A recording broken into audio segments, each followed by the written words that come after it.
Happy Dhanteras, welcome to my another blog. সকালবেলা উঠেই এই যে ঠাকুরের তোড়জোড় শুরু হয়ে গেছে। বাড়িতে পুজো, তাই রান্নাবান্না এখন থেকেই স্টার্ট করে দিয়েছে। ঘড়িতে বাজে ঠিক ওই দুপুর 2টোর মতো। এখানে লুচি, পায়েস এগুলো তো করা হবেই, তার সাথে ঠাকুরকে এবছর দেবো পোলাও। প্রায় বছর ভোগ দেওয়া হয়, এবছর ঠিক করা হলো যে উৎপল নিজের হাতে ঠাকুরকে একটু পোলাও বানিয়ে দেবে। পোলাও আর আলুর দম, সাথে হবে পায়েস। এইখানে আমি দেখো কিছুটা জোগাড়জাটি করে নিয়েছি, কারণ সন্ধেবেলা হবে আমার এই পুজো। যতটা পেরেছি মাকে সুন্দর করে সাজানোর আমি চেষ্টা করেছি। আর এইখানে দেখো পুরোহিত মশাই এসে কিন্তু আমার পুজোটা কিন্তু শুরু হয়ে গেছে। প্রথমে ঠাকুরের একটু পুজো করে নেওয়া হচ্ছে, তারপর আস্তে আস্তে উনি এগাবেন। তো এই যে ঠাকুরের পুজো শুরু হয়ে গেছে।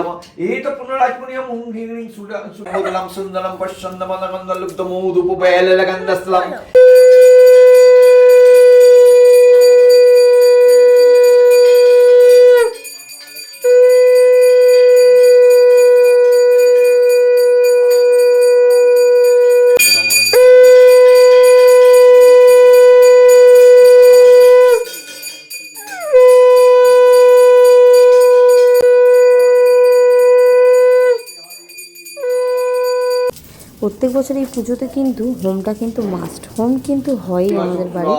তো এইখানে হোমটা হয়ে যাচ্ছে। প্রায় এখন ঘড়িতে বাজে রাত 10:30। পুজো একদমই শেষের দিকে, প্রায় অঞ্জলি দেওয়া তো হয়েই গেছে। এবারে এই দেখে আমার বাড়ির সদস্যকে দেখে এত বাজি ফাটছে, যার জন্য ভয়ে উনি তার পাশে গিয়ে লুকিয়ে আছে। এই তো আমার পুজো কিন্তু কমপ্লিট হয়ে গেছে। আজকের জন্য এতটাই। কেমন লাগলো ব্লগটা অবশ্যই কমেন্ট করে জানিও।